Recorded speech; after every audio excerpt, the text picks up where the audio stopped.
నమస్కారం. Welcome to I dream. ధర్మ మార్గం విత్ విజిత కార్యక్రమానికి స్వాగతం.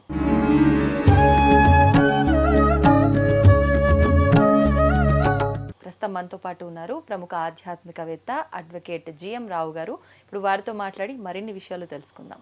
నమస్కారం అండి. నమస్తే. అయితే రమణుల వారు ఎప్పుడో చెప్పారు, అసలు నీవెవరో ముందు తెలుసుకో అని. అంటే నేనెవరో తెలుసుకోవాలంటే ఏ మార్గాలు ఉన్నాయో కూడా ఆయన వివరించడం జరిగింది.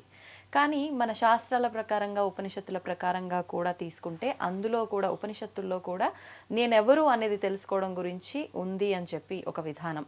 అసలు ఏంటి నిజంగా ఉపనిషత్తుల్లో నేనెవరు తెలుసుకునే విధానం గురించి ఏమనుందో తెలియజేయండి. ఇది చాలా చాలా అంటే చాలా మంచి టాపిక్. అండ్ ఈ జీవితంలో పుట్టిన ప్రతి మనిషికి అని చెప్పలేం, కానీ పుణ్యాత్ములకు కొంతమందికి మాత్రము, మోక్ష మార్గాన్ని వెతికే మనుషులకు మాత్రము నేను ఎవరు అనే క్వశ్చన్ మాత్రం కంపల్సరీగా వస్తుంది. సో ఇది రమణుల కంటే ముందు కూడా మనకు వేదాలలో ఉంది. వేద సారాంశమే మనకు ఉపనిషత్తులు. ఆ ఉపనిషత్తులలో ఒక ఉపనిషత్తు మాండుక్య ఉపనిషత్తు అని ఉంటుంది. ఈ మాండుక్య ఉపనిషత్తు అనేది ఏంటిదనంటే 12 మంత్రాలలో అసలు ఎంత డీటెయిల్గా ఎక్స్ప్లెయిన్ చేస్తుందంటే నేను ఎవరు అని చెప్పడానికి అంత డీటెయిల్గా ఎక్స్ప్లెయిన్ చేస్తుంది. 12 మంత్రాలు అంటే చాలా చిన్న బుక్ ఉంటుంది. ఉపనిషత్తులోకి వెళ్ళాక చాలా చిన్న బుక్ ఉంటుంది. ఆ చిన్న బుక్ అనేది మొత్తం చాలా డీటెయిల్గా అసలు నేనెవరు అనేది చాలా డీటెయిల్గా ఎక్స్ప్లెయిన్ చేస్తుంది అనమాట. ఇప్పుడు ఈ సమాధానానికి ఏం చెప్తుందని అంటే మన మాండుక్య ఉపనిషత్తు, నువ్వు శరీరం కాదు, నువ్వు మనస్సు కాదు, నువ్వు ఆలోచనలు కాదు, నువ్వేంటిదంటే చైతన్య స్వరూపుడివి అని చెప్తుంది అనమాట. దీన్ని మనము డీటెయిల్గా ఈరోజు మాండుక్య ఉపనిషత్తే కాకుండా వివిధ ఉపనిషత్తులు కూడా మనం దాన్ని వెరిఫై చేస్తూ దానికి సంబంధించిన ఎగ్జాంపుల్స్తో సహా మనము డీటెయిల్గా ప్రేక్షకులకు చెప్తామండి మనం. సో నేను చెప్పినట్టుగా ఇప్పుడు ఈ మాండుక్య ఉపనిషత్తులో ఫస్ట్ మనకు చెప్పేది ఏంటిదంటే జాగృతి అవస్థ గురించి, మన అవస్థల గురించి డిస్కస్ చేస్తుంది మాండుక్య ఉపనిషత్తు. జాగృతి అవస్థలో మనం ఇప్పుడు ఒకరినొకరు చూస్తున్నాము, చదువుకుంటున్నాము, లేకపోతే నేను లాయర్నని, నేను పురుషుణ్ణని, నేను స్త్రీనని, ప్రొఫెషన్, నాకు ఈ ఇల్లు ఉందని, ఇవన్నీ జాగృతి అవస్థలో మనకు తెలుస్తూ ఉంటాయి. ఓకే, ఈ స్థితిలో మనకేంటిదనంటే మనము ఒక శరీరం అనే భావన ఉంటుంది. నేను ఒక శరీరము, పొద్దున్న లేవగా కార్ డ్రైవ్ చేస్తుంటాం, మనం శరీరం అనే భావన ఉంటుంది. ప్రొఫెషనల్ అయితే నేను ఒక లాయర్ని అనే భావన ఉంటుంది. ఐడెంటిటీ అనేది మనకు ఒక శరీరంతో కలిగిన ఐడెంటిటీ. ఇది బాహ్య ప్రపంచంతో సంబంధం ఉన్న స్థితి. ఇది మనకు జాగృత అవస్థ అని దీన్ని అంటాం. దీంట్లో ఉపనిషత్తుల ప్రకారంగా, ఈ మాండుక్య ఉపనిషత్తు ప్రకారంగా ఈ స్థితిని విశ్వడు అని అంటారు. ఈ స్థితి పేరు విశ్వడు అని పిలువబడుతుంది. కానీ ఇక్కడ ప్రశ్న ఏంటిదంటే అండి, మనము పడుకున్నాం అనుకోండి, ఈ లాయర్ ఎక్కడ వెళ్ళిపోతాడు, ఈ బిల్డింగ్లు ఎక్కడ వెళ్ళిపోతాయి, మనం క్వశ్చన్ డీప్గా వేసుకుంటే ఈ లాయర్ ఇవన్నీ ఎక్కడ వెళ్ళిపోతాయి అని దీనికి ఆన్సర్ చూద్దాం మనం. రెండో అవస్థ వచ్చేసి స్వప్న అవస్థ, స్వప్నం స్థితి. ఓకే, ఈ స్వప్న అవస్థను మన మాండుక్య ఉపనిషత్తు ప్రకారంగా తైజస అని పిలుస్తారు. ఈ అవస్థని కళల లోకంలో, నిద్రలో మనం ఎన్నో కళలు చూస్తుంటాం. అక్కడ మనకు మన మనసు అనేది ఒక డిఫరెంట్ ఒక ప్రపంచాన్ని సృష్టిస్తుంది. ఓకే, మనం కళలో ఒకసారి రాజు అవుతాము, ఒకసారి మన ఇంట పులిలు ఎంట పడుతుంటాయి, లేకపోతే భయానకమైన కళలు రావచ్చు, రియాలిటీలో అన్ని రావచ్చు. కళలో బాధపడతాము, కళలో సంతోషపడతాము. ఓకే, ఇక్కడ బాహ్య శరీరం పని చేయదు. ఇక్కడ మనం డీటెయిల్గా అనలైజ్ చేస్తే జాగృత అవస్థకి, స్వప్నావస్థకి మనం అనలిసిస్ చేస్తే బాహ్య శరీరం ఇక్కడ పని చేయట్లేదు. ఒక మనసే ఒక ప్రపంచాన్ని సృష్టిస్తుంది కళలో. ఓకే, ఈ స్థితిలో మనకేమంటాము, మనం ఇంతకుముందు చెప్పుకున్నట్టుగా తైజస్సుడు అని అంటాం, తైజస స్థితి. ఓకే, కళలో ఉన్నది మనము రాజుగా ఉన్నాం అనుకోండి, అది రాజు నిజమా లేకపోతే నిద్ర మేల్కి అయిపోయిన తర్వాత లాయర్ నిజమా అనేది మళ్ళీ ఇక్కడ కూడా ఒక క్వశ్చన్ మనం వేసుకోవాల్సి వస్తుంది. ఓకే, మూడో అవస్థ సుషుప్తి అవస్థ అని అంటాం. సుషుప్తి స్థితి లేకపోతే సుషుప్తి అవస్థ. దీంట్లో ఈ అవస్థ పేరేంటిదంటే ప్రజ్ఞ, గాఢ నిద్ర అన్నమాట. ఈ గాఢ నిద్రలో మీరు బాగా అనాలిసిస్ చేస్తే ఇక్కడ కళలు కూడా ఉండవండి. అంటే గాఢ నిద్రలో ఉన్నప్పుడు కళలు కూడా ఉండవు మనకు. ప్రపంచం ఏమీ లేదు, అహంకారం కూడా లేదు మనకు. అంటే మనల్ని మనం మర్చిపోయి పడుకున్నాం, మనల్ని మనం ప్రశాంతంగా మర్చిపోయి అనుకుంటాం కదా. పడుకున్నాం. కానీ అక్కడ ఒక చోట నువ్వు ఉన్నావు. ఉన్నావు. ఓకే. సో లేవగానే మనం ఏం చేస్తాము, బాగా పడుకొని అసలు ఇంకా మనకు ఏ ఇది ఉండదు. మళ్ళీ పడుకున్న తర్వాత బాగా నిద్రల నుంచి లేచి అబ్బా నేను చాలా బాగా పడుకున్నాను అంటాం. అంటే బాగా పడుకున్నాను అనేది తెలుస్తుంది మనకు. ఓకే. ఈ స్థితిలో మనం ప్రజ్ఞుడు అంటాం. ఇక్కడ మనకు సుఖం ఉంది, కానీ జ్ఞానం స్పష్టంగా లేదు. లేదు. ఓకే. ఇది సుషుప్తి స్థితి. ఇప్పుడు మనము అనాలిసిస్ చేస్తే జాగృతి అవస్థలో మనం ఉన్నాము, స్వప్నావస్థలో కూడా మనం ఉన్నాము, గాఢ నిద్రలో కూడా మనం ఉన్నాము, కానీ తెలియట్లే. ఈ 3 అవస్థలో మనం ఉన్నదాన్ని 4వ పేరు ఏమంటామంటే తుర్యం అని అంటాం. ఆల్రెడీ ఉన్న అదే తుర్యమే మనము. ఆ తుర్యమే మనము. మనము అనేదే ఈ 3 అవస్థలలో ఉండి ఇది సాక్షిగా పనిచేస్తుంది అనమాట. ప్రతిదానికి సాక్షిగా ఉంది. జాగృతి అవస్థలో నీకు సాక్షిగా ఉంది, కళలో కూడా సాక్షిగా ఉంది. కళ చూసావని చెప్పి నీకు చెప్తుంది. గాఢ నిద్రలో కూడా సాక్షిగా ఉంది, నువ్వు పడుకున్నావు అని చెప్తుంది. ఇది తుర్యం. ఓకే. ఈ తుర్యం అనేది మనకు మేల్కున్నప్పుడు తెలుస్తుంది, కళలు వచ్చినప్పుడు తెలుస్తుంది, నిద్రపోయినప్పుడు తెలుస్తుంది. ఇదే సాక్షి చైతన్యము. సాక్షి చైతన్యము. ఓకే. దీన్నే మనకు మాండుక్యోపనిషత్తులో ఏమంటారంటే ఆత్మ. ఓకే. బ్రహ్మ అంటుంది మన మాండుక్యోపనిషత్తు. ఈ ఆత్మ గురించి మనము తెలుసుకునే ముందు మనము ఈ తుర్యం గురించి మాట్లాడుకున్నామండి మనం. ఓకే. సో ఈ తుర్యము అనే దానికి నేను ఇందాక చెప్పినట్టుగా ఈ 3 అవస్థలలో సాక్షిభూతంగా ఉన్నది ఈ తుర్యం. ఓకే. ఒక ఎగ్జాంపుల్స్తో తీసుకుందాం. ఈ తుర్యం ఏంటిదంటే ప్రేక్షకులకు ఈజీగా అర్థమవుతుంది. ఎందుకనంటే ఈ మాండుక్యోపనిషత్తు గురించి చాలా పెద్ద పెద్ద వాళ్ళు చాలామంది ఇది మన వేదాలు చదివిన వాళ్ళు చాలా డీటెయిల్గా ఎక్స్ప్లెయిన్ చేశారు. కానీ ఇక్కడ ఈరోజు మనం చేసే ప్రయత్నం ఏంటిదంటే ప్రతి ప్రేక్షకులకు ఈజీ లాంగ్వేజ్లో అర్థమయ్యే రకంగా మనం ప్రయత్నం చేద్దాం. రియాలిటీ కింద తీసుకొని, రియాలిటీ లేకపోతే మనకు ఇది చేయవు. అయితే దాని గురించి అని చెప్పి ఈరోజు కొన్ని ఇప్పుడున్న జీవితానికి సంబంధించిన ఎగ్జాంపుల్స్ తీసుకుందాం. వేదకాలంలో సినిమా థియేటర్లు లేవు, కానీ ఇప్పుడు మనం ఒక సినిమా థియేటర్ ఎగ్జాంపుల్ తీసుకుందాం. సినిమా థియేటర్ ఒక ఉదాహరణగా తీసుకుందాం మనం ఇక్కడ తుర్యం అని తెలుసుకోవడానికి. ఓకే. సినిమా థియేటర్లో కథ మారుతుంది. ఒక మనిషి సంతోషము, దుఃఖము, యుద్ధము అన్నీ చూస్తాం మనం, కానీ తెర మాత్రం మారదు. తెర అదే ఉంటుంది. ఓకే. సన్నివేశాలు అనేటివి మనం ఇక్కడ జరిగే సన్నివేశాలన్నింటినీ జాగృత అవస్థతో మనం పోల్చవచ్చు. ఓకే. మధ్యలో చీకటి అయిపోతుంది సినిమా లైట్స్ ఆఫ్ చేయగానే. దీన్ని సుషుప్తి అవస్థతో పోల్చవచ్చు మనం. అంటే ఏమీ ఉండదు ఇంకా తెర పైన. ఓకే.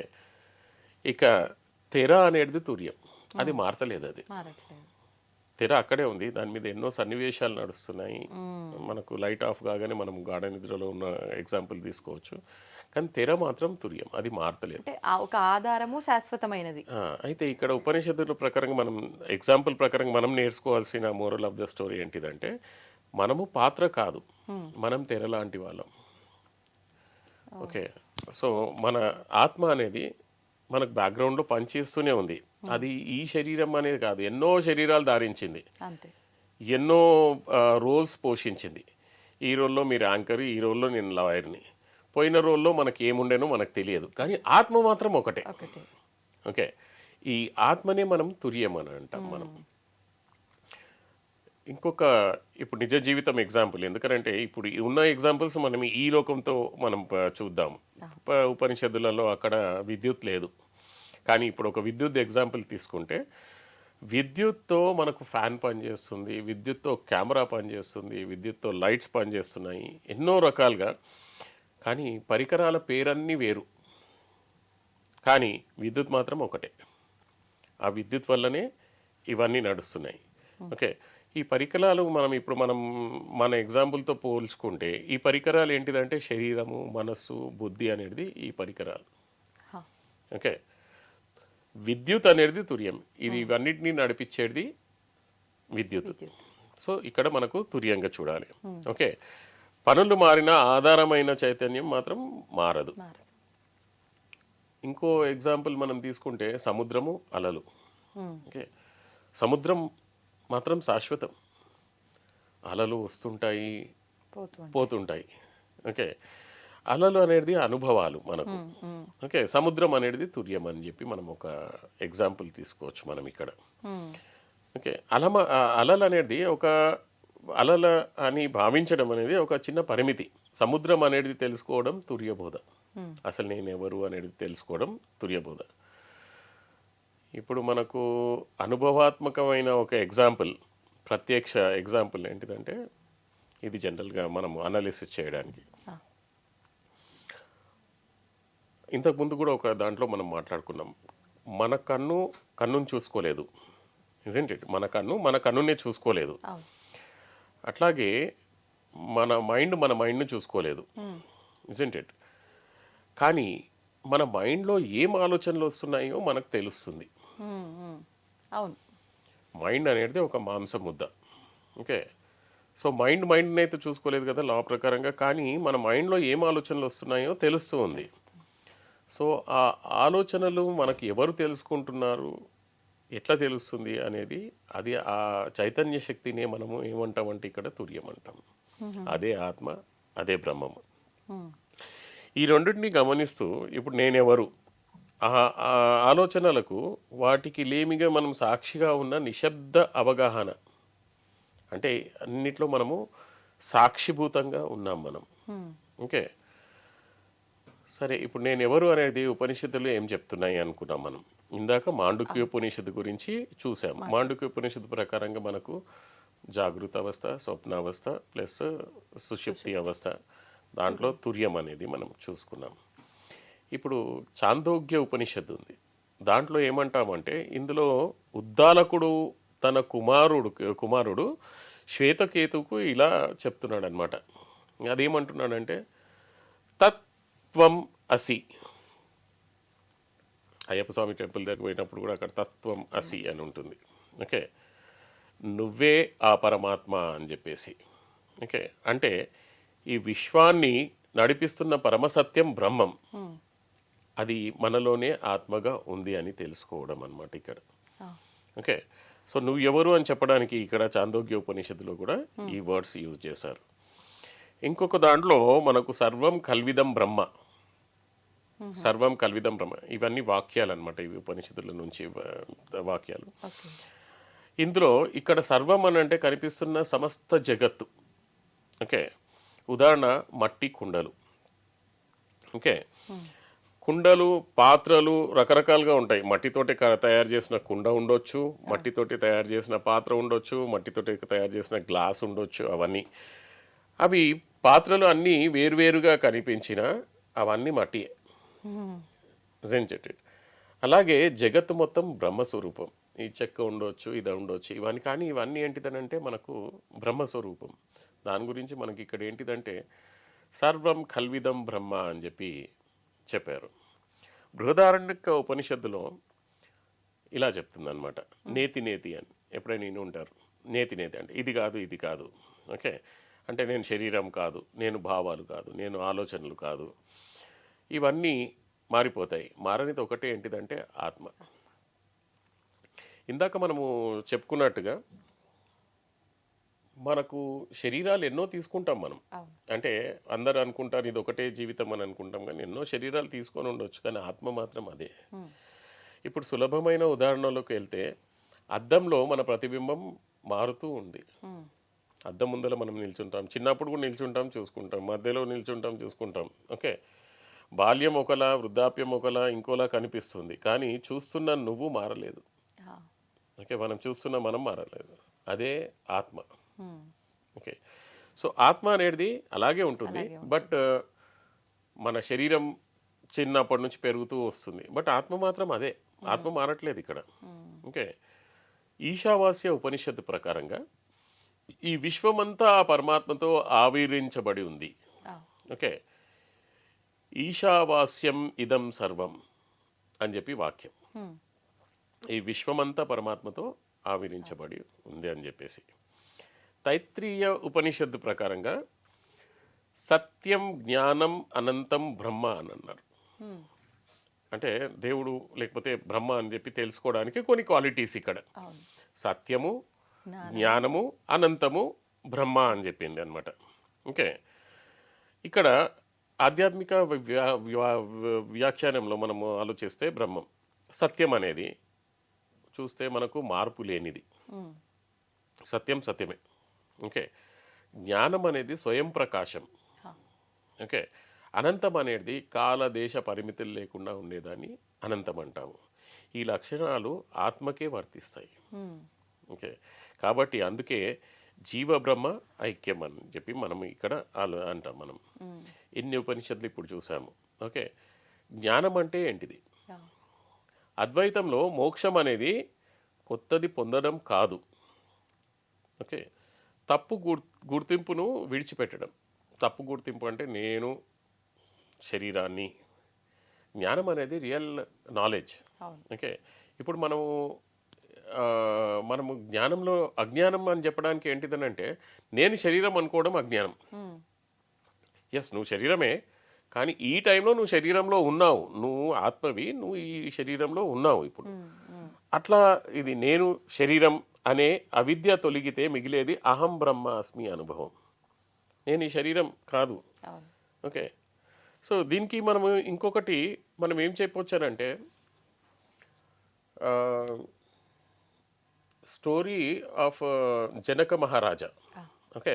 జనక మహారాజు ఒకరోజు పడుకున్నప్పుడు ఆయన రాజ్యంలో ఆయన బెడ్ మీద పడుకున్నప్పుడు ఒక స్వప్నం వస్తుంది, కల.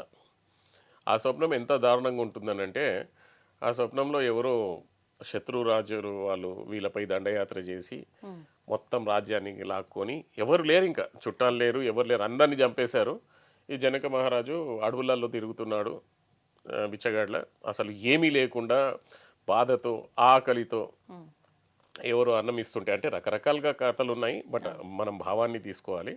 కొంతమంది అది అన్నం దొరకకపోతే లాస్ట్ కొద్దిగా అన్నం దొరికితే గంజి. కొన్ని కథలలో కాకి తీసుకుపోయిందని చెప్పి, కొన్ని కథల్లో కుక్క ఎత్తుకపోయిందని చెప్పి, కొన్ని కథల్లో ఎద్దు వచ్చి కొట్టేసిందని చెప్పి, అంటే అది అది కూడా ఆయనకు తినకుండా మిగలలేదు ఇంకా. మిగలలేదు ఇంకా. ఓకే. అది కూడా పడిపోయింది. ఆ బాధలో అతను అరిచేసి లేస్తాడనమాట. అని చెప్పి అరిచి నిద్రల నుంచి లేచి షాక్ అయిపోతాడు. దాని తర్వాత జనక మహారాజు కూడా కొద్దిగా ఆధ్యాత్మికవేత్త కాబట్టి అసలు దీనికి ఆన్సర్ ఏంటిది, నేను చూసింది అది కళ నిజమా, హ్మ్, లేకపోతే ఇప్పుడున్న ఈ ప్రపంచం నిజమా అని చెప్పేసి.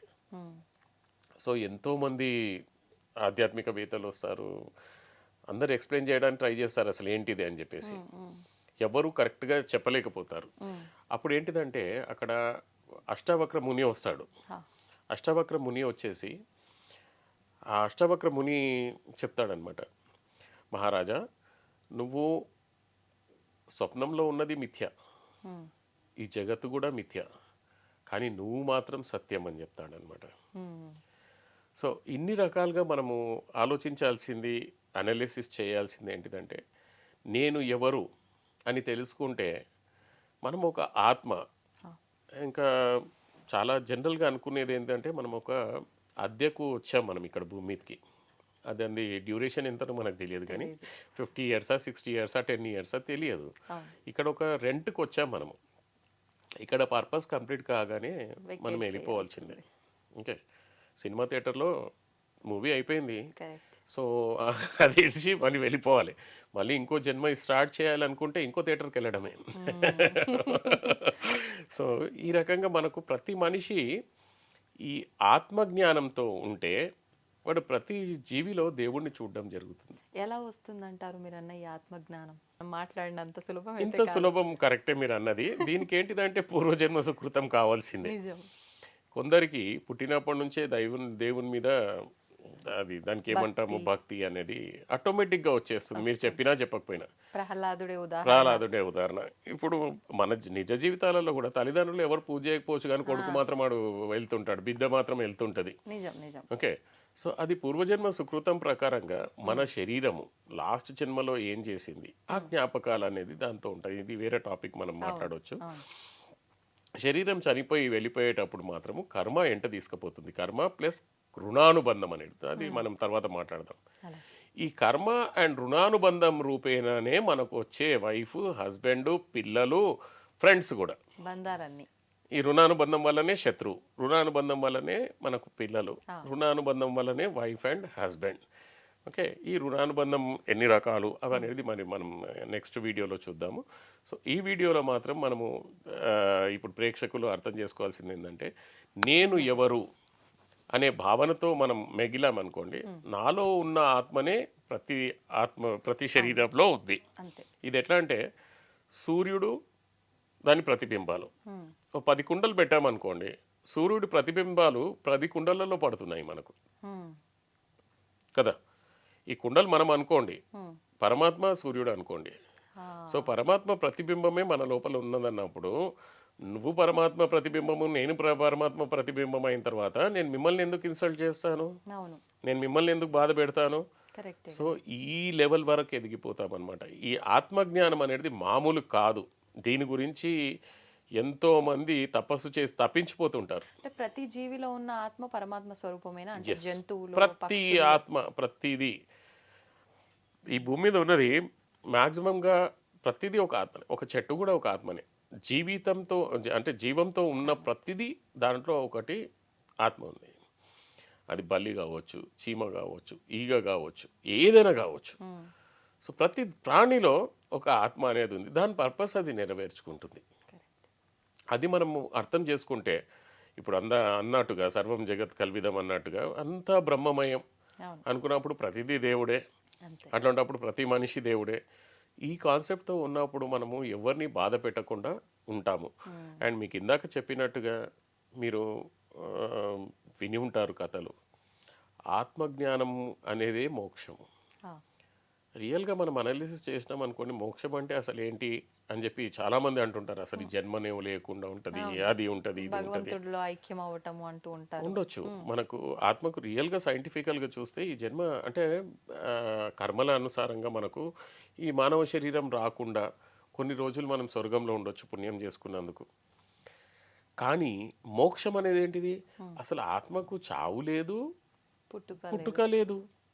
సో ఇంకా మోక్షం దేని నుంచి కావాలి నీకు? ఈ శరీరం నుంచి, బాధల నుంచి మనకు మోక్షం కావాలి. మళ్ళీ జన్మ తీసుకోకపోవడమే మోక్షం. మళ్ళీ జన్మ తీసుకోకపోవడం మోక్షము. చాలా ఆత్మ ఎక్కడ వెళ్ళదండి, ఆత్మ ఉంటుంది. ఆత్మ పుట్టలేదు, చావదు. సో ఆత్మ అనేది అలానే ఉంటుంది. ఆత్మ ఎప్పుడు నశించేది కాదు. ఓన్లీ మన శరీరాలు, మన అవస్థలు మారుతూ ఉంటాయి. ఇప్పుడు మనకు కొంతమంది అంటారు పురాణాలలో, వీడు ఎద్దుగా పుట్టాడు, మనిషి ఈ రకంగా పుడతాడు, ఆ రకంగా అని చెప్పేసి. కానీ ఆత్మ మాత్రము ఎప్పటికీ ఉండేదే. దానికి ఆది అంతము అనేది ఏమీ లేదు. దాని గురించి ఆత్మ అనేది బ్రహ్మస్వరూపం అని అంటాం మనం. ఈ నాలెడ్జ్ అనేది మనం ఇందాక డిస్కస్ చేసినట్టుగా పెద్ద పెద్ద ఋషులు తపస్సు చేసి దాన్ని ఫీల్ అవ్వడం. అంటే మనము ఏదో అడవిలోకి వెళ్ళి తపస్సు చేయాలని కాదు, ఈ ఇంట్లోనే ఉండి. అంటే మనకు ఒక ఎగ్జాంపుల్ చెప్తారు చూడండి మీరు, అంటే బురదలో ఉన్న కమలంలాగా బతకాలి అని చెప్పేసి. సో ఇంట్లోనే ఉండి ఆధ్యాత్మికంగా మనం ఏంటిదంటే అసలు నేను ఎవరు ఓన్గా అనాలిసిస్ చేసుకోండి. ఇది చాలా అంటే చాలా పెద్ద టాపిక్, ఎన్నో ఎపిసోడ్స్లో మనం తీసుకెళ్ళవచ్చు. ఫస్ట్ ఆత్మని తెలుసుకున్న తర్వాత మనం ఎందుకు పుడుతున్నాము, ఈ ఆత్మతో పాటు మనకు ఏమేమి వచ్చాయి, మనకు కర్మ అండ్ రుణానుబంధం ప్రతి జన్మలో. ఈ రుణానుబంధం రూపంలో మనకు పిల్లలు ఇది వస్తుంది. మనం చేసుకున్న కర్మలను బేస్ చేసుకొని మనం ఇప్పుడు బాధలు పడుతున్నాం. ఓకే, బాధపడ్డప్పుడు ఇవన్నీ మళ్ళీ మనం ప్రపంచంలోకి వచ్చేసి ఇది నా ప్రపంచం అనుకోవడము, అది మళ్ళీ అజ్ఞానం. నేను ఆత్మని, నాది ఇది ఒక రోల్ ఇచ్చిండ్రు. మనం ఇందాక సినిమా థియేటర్లో అన్నట్టుగా నాది ఇది ఒక రోల్. ఈ రోల్ని నేను కంప్లీట్గా చేసుకొని వెళ్ళాలి అనే భావన ఎప్పుడైతే వస్తుందో, ఇప్పుడు కూడా ఉన్నారండి కొంతమంది, ఇప్పుడు కూడా కొన్ని ఫ్యామిలీస్ ఉన్నాయి ఈ ఆత్మజ్ఞానంతో ఉంటారు. నేను చూశాను ఒక మనిషికి వాళ్ళ వైఫ్ చనిపోయింది. అసలు ఒక్క చుక్క కంట్లో నీళ్లు పెట్టలేదు. ఆయన మంచి వేదాలు అవి చదివిన పర్సన్. ఒక చుక్క కంట్లో నీళ్ళు పెట్టలేదు. అతనికి అడిగితే అతను అన్నాడు, ప్రతి మనిషిది ఇదే. అండ్ మరణం అనేది శోకించవలసిన ఇది కాదు. ఆమె ప్రమోషన్ ఇక్కడ చేసుకున్న పుణ్యాల వల్ల దానివల్ల ఇంకో జన్మెత్తబోతుంది. ఇది సంతోషమైన విషయం, కానీ మనం దీన్ని దుఃఖపడి ఆత్మని ఎందుకు దుఃఖించాలి? చాలా తక్కువ మందిలో ఉంటుంది ఇట్లాంటి చాలా అంటే చాలా హైయెస్ట్ అండి. సో ఈ నాలెడ్జ్ అనేది మనకు ఇప్పుడు చాలా అవసరం. ఇప్పుడు మనుషులకు ఏంటిదనంటే ఈ ఇంగ్లీష్ మీడియం స్కూల్స్ వచ్చేసి ఇవన్నిట్లో అసలు ఈ వైదిక నాలెడ్జ్ అనేది మొత్తానికే నశించిపోయింది. అట్లీస్ట్ ప్రేక్షకులకు ఇట్లాంటి వీడియోస్ ద్వారా ఏంటిదనంటే అట్లీస్ట్ అసలు పురాణాలు అంటే ఏంటిది, ఉపనిషత్తులు అంటే ఏంటిది, అట్లీస్ట్ కథల రూపంలో అయినా కానీ వాళ్ళు అర్థం చేసుకొని వాళ్ళ ఓన్గా రీసెర్చ్ చేస్తారు అని అనుకుంటున్నాను. అండ్ ఇంకోటి ఏంటిదంటే నేను ప్రేక్షకులకు చెప్పేది, అందరికీ మీకు ఎవరికైనా కానీ టైం దొరికితే మాత్రము మాండుక్య ఉపనిషద్ అని చెప్పేసి ఇంటర్నెట్లో కూడా దొరుకుతుంది. ఇంగ్లీష్లో, తెలుగులో, హిందీలో అన్నిట్లో డౌన్లోడ్ చేసుకోండి. అమౌంట్ పెట్టి కొనాల్సిన కూడా పని లేదు. మీరు కొనాలనుకుంటే మీకు మార్కెట్లో వెళ్తే చాలా సింపుల్ రామకృష్ణ మఠలో దొరుకుతుంది. ఓకే, మాండుక్య ఉపనిషద్ అనేది మీరు తీసుకొని చదివితే చాలా అంటే చాలా సూపర్గా ఉంటుంది. అపార్ట్ ఫ్రమ్ దాట్ అసలు దీని మీద టోటల్ డెడికేటెడ్ వీడియో చూడాలనుకుంటే మాత్రము మన యూట్యూబ్లో హూ ఆమ్ ఐ అని ఒక వీడియో ఉంటుంది, స్వామి సర్వప్రియానంద. అది almost 2 to 3 hours video, 2 videos ఉంటాయి. And he explained everything in very very minute detail. So that తెలుగునా ఇంగ్లీష్ ఏ లాంగ్వేజ్లో ఉన్నాయండి? అది ఇంగ్లీష్లో ఉందండి వీడియో. వీడియో ఇంగ్లీష్లో ఉంది. ఇంగ్లీష్లోనా హిందీలో ఉంది. హిందీలో ఉంది, కానీ చాలా అంటే చాలా సూపర్ ఎక్స్ప్లెయిన్ చేశాడు. సో ఇక్కడ ఏంటిదంటే మనము మన ప్రేక్షకులకు అనుగుణంగా మనం ఏంటిదంటే విత్ ఎగ్జాంపుల్స్తో సహా ఎక్స్ప్లెయిన్ చేసామండి. అండ్ మీరు కానీ మన ప్రేక్షకులు కానీ ఓకే వీడియో చూసిన ప్రతి వాళ్ళు మీరు దీనిపైన ఏమనుకుంటున్నారో కామెంట్ చేయండి, దానిపైన నేను ఆన్సర్ చేస్తాను. తప్పకుండా. నిజంగా మంచి ఆలోచన. అంటే వాళ్ళకున్న డౌట్స్ అక్కడ వాళ్ళు కనుక రాయగలిగితే దాన్ని బట్టి ఇంకొక కొత్త సబ్జెక్ట్ మనం వాళ్ళకి తెలియజేయచ్చు.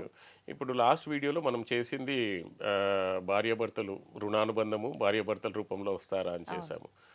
అది చాలా ఆల్మోస్ట్ కొన్ని వేలలో వ్యూస్ వచ్చాయి 3-4 డేస్లోనే. అండ్ కామెంట్స్ కూడా చాలా బ్యూటిఫుల్ కామెంట్స్ వచ్చాయి. నా వైఫ్ అండ్ పిల్లలు చనిపోయారు, మళ్ళీ నాకే పుడతారా, ఇట్లాంటి క్వశ్చన్స్ అనేవి చాలా వచ్చాయి. చాలా సిల్లీగా అనిపిస్తుంది డిస్కస్ చేస్తే, కానీ ప్రతి ఒక్కరిలో ఇలాంటి డౌట్స్ చాలా ఉంటాయండి. అండ్ ఈ కాలంలో ఈ నాలెడ్జ్ అనేది కూడా చాలా ఇంపార్టెంట్ మనకు. నిజంగా అంటే ప్రతి మనం వేసే అడుగు చాలా జాగ్రత్తగా వేయాల్సిన అవసరం ఉంది. ఇలాంటివి తెలుసుకుంటే నిజంగా జాగ్రత్త కూడా అవసరం లేదు, ఆటోమేటిక్గా ఫాలో అయిపోతాం. చాలా సింపుల్ అనిపిస్తుంది. ఏదైనా కానీ మనకు ప్రాక్టికల్గా పెట్టుకోవాలండి. అంటే ఇప్పుడు మనము తప్పులు చేయకూడదు. డైలీ ఏదో ఒకటి వింటుంటాం కదా, కర్మ అంటే 3 రకాలుగా ఉంటుంది. ఇప్పుడు చేసుకునేది ఆగామి కర్మ, దీన్ని మనం కంట్రోల్ చేసుకోవాలి. కానీ దాన్ని ప్రాక్టీస్లో పెట్టాలి మనం కంట్రోల్ చేయడం అంటే. ఇప్పుడు డే టైంలో మనం ఎంతో మందిని తిట్టుకుంటాం మన మనసులో, అంటే ఒక ఆత్మను బాధ పెడుతున్నట్టే. అవన్నిటిని మనం కంట్రోల్ చేయగలగాలి. ఎప్పుడైతే మనం కంట్రోల్ చేయగలుగుతామో కోపాన్ని కానీ, అంటే సంతోషము కోపము రెండు ఒకే రకంగా చూసే స్థితికి మనం రాగలగాలి. ఎందుకంటే ఈ ప్రపంచం మిథ్యా అని మనకు తెలిసినప్పుడు ఏది శాశ్వతం కాదు. నీ దగ్గర నుంచి బంగారం పోయినా శాశ్వతం కాదు, నీ ఇల్లు కొట్టుకుపోయినా శాశ్వతం కాదు. ఏది మన శరీరమే మనకు శాశ్వతం కానప్పుడు అసలు దేని గురించి బాధపడాలి, దేని గురించి సంతోషించాలండి మనం? అంటే ఒక స్టేజ్లో ఒక జ్ఞానం వచ్చిన తర్వాత, అంటే ఇప్పుడు కాకపోతే ఇంకొకప్పుడైనా తప్పదు, ఇది జరగాల్సిందే అంతే. ఇప్పుడు మీరు ప్రాక్టికల్గా చూడండి, కొన్ని కోట్ల రూపాయలు సంపాదించుకొని పెద్ద మహల్స్ కట్టుకున్న రాజులు ఉన్నారు. ఏమైపోయాయండి? రాజస్థాన్లో మీరు పోయి చూస్తే పెద్ద పెద్ద రాజుల కోటలు అవన్నీ, రాజు లేడు, ఏమీ లేదు. ఆ కోటలు మాత్రము మ్యూజియం లాగా మిగిలిపోయాయి అంతే. కానీ ఆ కోటలు కట్టడానికి ఎన్ని ప్రయత్నాలు చేసి ఉంటాడు పాపం. అసలు ఎన్ని సంపాదించుకుందామని చెప్పి. మనిషికి ఒక కార్ అయితే సరిపోతుంది, కానీ ఇక్కడ 10 కార్లు అయినా కానీ సంతోషం లేదు. లెంబోర్గిని కావాలి, ఇక్కడ ఇన్నోవా కావాలి, బయటికి పోవడానికి ఇంకో కార్ కావాలి, రేంజ్ రోవర్ కావాలి. అవన్నీ ఉండి కూడా ఏంటిదంటే ఒక్క నిమిషంలో మనిషి వెళ్ళిపోయిన తర్వాత ఏది అతంది కాదు. అవును. ఇంకో గమ్మత్ ఏంటంటే మళ్ళీ పుట్టొచ్చి నేనే వచ్చినాను అన్నా కానీ కొడతారు, ఇంకా అయిపోయింది నీ ప్రోగ్రామ్. ఫస్ట్ వీడు పిచ్చోడు అనుకుంటారు. పిచ్చోడు అసలు నిజం ఉన్నా కానీ పంపించేస్తారు, ఇంకా నీ టెన్యూర్ అయిపోయింది. అంతే. ఇప్పుడు ఇదంతా నేను సంపాదించి ఒక కొడుకులాగా అందరు పెట్టిపోయాను అనుకోండి, అయిపోయింది నీ టెన్యూర్. మళ్ళీ ఎందుకు నమ్మరు, ఇంకా అయిపోయింది నీ టెన్యూర్ అయిపోయింది, నీది ఏది శాశ్వతం కాదు. నాది అన్నది ఇక్కడ భూమి మీద ఏది లేనే లేదు, ఈ శరీరాన్ని కూడా మనది కాదు. ఈ నాలెడ్జ్ ఉన్న పర్సన్స్కి ఏది బాధ పెడుతుంది మీరే చెప్పండి? ఏది బాధ పెట్టదు. మీరు రోడ్ల మీద పడుకున్నా బాధ పెట్టదు, మీరు గుట్టల మీద పడుకున్నా బాధ పెట్టదు, ఆకలి దప్పులు కూడా ఏది ఉండదు. సో ఆధ్యాత్మికంగా మనకేంటిదనంటే ఈ రకంగా మనుషులు నాలెడ్జ్, ప్రతిదీ ఒక్కొక్క నాలెడ్జ్ తెలుసుకుంటే వాళ్ళు కూడా జీవితంలో ప్రశాంతంగా బతకడానికి ఇవన్నీ మార్గాలండి, జీవిత సత్యాలు తెలుసుకొని. అది సూపర్ అండి. నిజంగా ప్రతి ఒక్కరికి అవసరమయ్యే ఇన్ఫర్మేషన్ ఇది. నిజంగా మీరు ఈ టాపిక్ అనగానే నేను ఎందుకు ఈ టాపిక్ తీసుకున్నారు అనుకున్నా కానీ అర్థమైంది ఇప్పుడు అసలు ఎందుకు తీసుకున్నారు, తీసుకోవటం వల్ల ఏంటి ఉపయోగం అనేది. అవును, అంటే మీది చిన్నప్పుడు నేను ఆల్మోస్ట్ 7th క్లాస్లో ఉండగా my father was a teacher, retired as teacher, head master from Panchayati Raj schools. ఆయన చిన్నప్పటి నుంచి పూజ చేసేది, నాకు అసలు తెలియకుండానే నేను అట్రాక్ట్ అయిపోయి పూజలు అవి ఇవి చేసుకుంటూ పోయేవాడిని. కానీ ఒక సిచ్యువేషన్లో almost believe it or not 7th క్లాస్లో ఆ రకంగా నాకు క్వశ్చన్ వచ్చింది, అసలు నేను ఎందుకు పుట్టినా, నేను ఎవరిని, నేను ఎందుకు పుట్టినా. అసలు మళ్ళీ మా నాన్నమ్మ చనిపోయింది, ఆమె ఎందుకు చనిపోయింది అసలు అంటే చావు ప్రతిదానికి ఉంటుందా లేదా మనకు తెలియదు కదా అప్పుడు. అంటే చావు ప్రతిదానికి ఉంటుందా లేదా, మళ్ళీ చావు ఎందుకు ఉన్నట్టు. ఇది అసలు ఎన్ని ఏండ్ల నుంచి అంటే ఆ చిన్నప్పటి నుంచి బ్యాక్గ్రౌండ్లో ఇదే మ్యూజిక్ ఎప్పుడైనా కానీ, అసలు నేను ఎందుకు పుట్టినా. ఏదైనా ఇన్సిడెంట్ జరిగినప్పుడు అదే అనాలిసిస్, ఈ ఇన్సిడెంట్ నాకు ఎందుకు జరిగింది. ఆన్సర్స్ దొరికేటి కావండి చాలా రోజుల వరకు, until unless I went to Himalayas and studies this Upanishad. అప్పటి వరకు నాకు ఆన్సర్స్ అన్ని క్వశ్చన్సే. ఏదైనా జరిగిందనుకోండి, యాక్సిడెంట్ అయింది, ఈ యాక్సిడెంట్ నాకే ఎందుకు అయింది, బాధపడ్డాను, నేనే ఎందుకు బాధపడ్డాను. సామాన్యంగా అందరికీ వచ్చేదే, కానీ ఎవరికి వాళ్ళు ప్రశ్నించుకోరు, దాని గురించి డీటెయిల్గా వెళ్ళరు. ఇంకా ఇప్పుడు చూడండి, ఇప్పుడు మొన్న ఒకసారి క్యాబ్లో వస్తుంటే ఒక డ్రైవర్ చెప్పాడు అనమాట, సార్ నాకు ఒక అమ్మాయి వాళ్ళు, నేను బాగా సంపాదించుకున్నాను, నేను ఒక అనాథని కానీ నేను బాగా సంపాదించుకున్నాను, చుట్టాలు ఉన్నారు ఎవరు పట్టించుకోరు, బాగా సంపాదించుకున్నాను కానీ ఒక అమ్మాయి వల్ల మొత్తం అన్ని పోగొట్టుకున్నాను సార్. ఓకే, అండ్ జీవితం మొత్తం నాశనం అయిపోయింది, డైలీ 2 బాటిల్ తాగుతుండే, దానివల్ల నన్ను తీసుకెళ్ళి బెంగళూరు నిమాన్స్లోనూ ఎక్కడో జాయిన్ చేశారు, డార్క్ రూమ్లో పెట్టేశారు నాకు. అప్పుడు అనిపించింది, అంటే నాకు అదే ఆయన కూడా అదే క్వశ్చన్, ఆ పిల్ల నాకెందుకు చేయించింది సార్ అర్థం కాలేదు నాకు. ఎందుకు పరిచయం అవ్వాలి, దిస్ ఇస్ నథింగ్ బట్ రుణానుబంధం. లాస్ట్ జన్మలో ఇతను ఆమెకి ఏం చేశాడు, ఇంతకు ముందు జన్మలో ఎవరికైనా ఇలా చేసి ఉంటాడా 100%. సో ఈ రుణానుబంధం గురించి మనం నెక్స్ట్ టాపిక్ తప్పకుండా చేద్దాము, ఈరోజు టైం లేదు కాబట్టి. ఓకే, నమస్తే అండి. నమస్తే.